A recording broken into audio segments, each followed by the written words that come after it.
Antes da bola rolar, quando a gente falava sobre projeção, o que poderia acontecer no jogo, o que seria bom, obviamente que o bom é sempre ganhar, mas eu dizia isso, olha, eu assino agora um empate, porque um empate fora de casa, principalmente com toda a pressão que tem no Grêmio e também a pressão que tem no Cruzeiro, não era de todo ruim, a gente falava isso antes mesmo do jogo acontecer, do jogo começar. Agora, tem algumas coisas que me chamam a atenção nesse time do Grêmio, porque o Grêmio encontra o gol com 18 minutos, encontra um gol, e o Grêmio joga fora o jogo quando tem uma possibilidade de aos 37 matar o jogo com o lance do Dodge e aí aos 41 o Grêmio acaba tomando gol de empate. E tu sabe que no segundo tempo eu imaginei que o nosso problema fosse muito pior do que acabou sendo. Porque o Bright White fecha a entrevista pós-jogo dele falando sobre assim, olha, nós temos que melhorar sem a bola. Isso que o Bright White está dizendo, mesmo nesse português ainda um pouco confuso dele, mas que a gente consegue entender, é tática.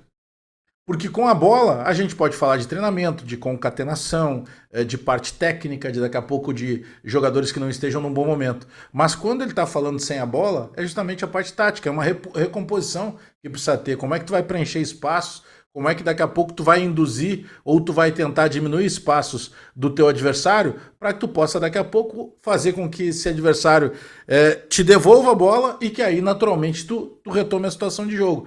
Porque eu tô dizendo isso porque o que eu vejo no Grêmio é que os jogadores, e aí é uma percepção minha, tá? Os jogadores largaram a mão do Renato. Hoje nós tivemos vários exemplos disso tudo. Primeiro que o Renato se equivoca quando ele, por exemplo, insiste em algumas situações. Vamos pegar o segundo tempo. O Renato saca o Aravena e saca o Soteldo. O Soteldo era o melhor jogador do Grêmio ao lado do Bright White. Depois, o Renato, para colocar o Diego Costa, o Renato vai lá e saca o Bright White. O Bright White tu não pode tirar do time.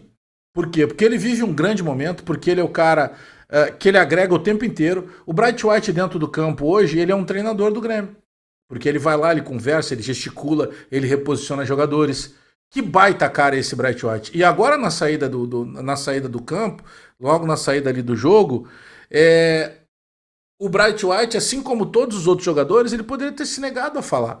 Porque sai do campo, aí tem o acesso diretamente ao vestiário, e só a 5 ou 6 metros depois desse acesso, que está a grade ali, que proíbe que dali passem os repórteres, né, os jornalistas. Então, naturalmente, ele não precisa ir até lá. E ele foi falar. E falou abertamente sobre todas as questões que ele foi perguntado. Então o Bright White é um acréscimo gigantesco nesse time do Grêmio. Mas, senhores, vamos fechar um consenso aqui, tá? Agora é se preparar para sofrer mais 3 rodadas. Domingo vai ser contra o São Paulo dentro da nossa casa. Depois a gente vai jogar contra o Vitória fora de casa. Depois nós vamos fechar contra o Corinthians dentro da nossa casa. Mas é se preparar para sofrer. Porque nós não temos nada. Taticamente, coletivamente, o Grêmio é um amontoado. Eu não teria colocado o Rodrigo Caio, acho que até teve uns 2, 3 momentos ali de recuperação, no primeiro e no segundo tempo que ele teve, mas ele está completamente perdido, ele está sem time, a gente sabe que ele não tem mais arranque, ele não tem velocidade de resposta.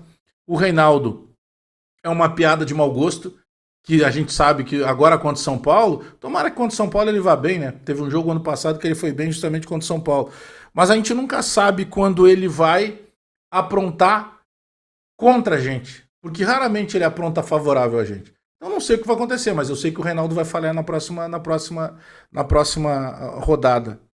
Sabe que o Eduardo Picão, que está lá em Minas Gerais, ele destaca muito uma situação quando o Renato volta do intervalo antes dos jogadores. Já aconteceu do Renato voltar depois dos jogadores. Antes dos jogadores, de 2, 3, 4 minutos antes, nunca aconteceu. Para mim, claramente, os jogadores largaram a mão do Renato. Soteldo sai reclamando, pelo que as pessoas, repórteres ao lado ouviram, ele sai dizendo eu não fico. Bom, a gente nem sabe se ele ficaria naturalmente na próxima temporada, porque ele pertence ao Santos. E outra, ele sai dali, obviamente, de cabeça quente, então, obviamente que ele vai sair pilhado. Mas ele reagiu de uma maneira que normalmente ele não reage. Então, para mim, o Grêmio vai ser de novo um amontoado no final de semana e que a gente possa, pelo menos, conseguir o resultado. Porque hoje o resultado é muito maior do que o jogo. O Grêmio que consegue um empate com o Cruzeiro tem que comemorar esse ponto, sem dúvida nenhuma. mas o Grêmio está com os pontos a conta gota, né? A gente desperdiçou, jogamos 2 pontos fora, porque a gente teria que ter vencido o Juventude na rodada passada e a gente acabou empatando. Mas hoje esse resultado eu coloco, estou anotando aqui na minha caderneta como algo positivo do resultado. Mas convenhamos, a gente encontrou um gol aos 18 e depois a gente teve mais sorte que juízo para não tomar a virada, porque a gente não jogou nada de novo, nós não temos nada para oferecer. Eventualmente a gente tem um suspiro, um espasmo muscular que o nosso corpo dá uma resposta, mas a gente não tem nada. Para mim, o Grêmio não tem nada e eu sinto que os jogadores largaram a mão do Renato e agora é a contagem regressiva daqui para frente. São 3 rodadas para fechar esse ano e que acabe logo 2024.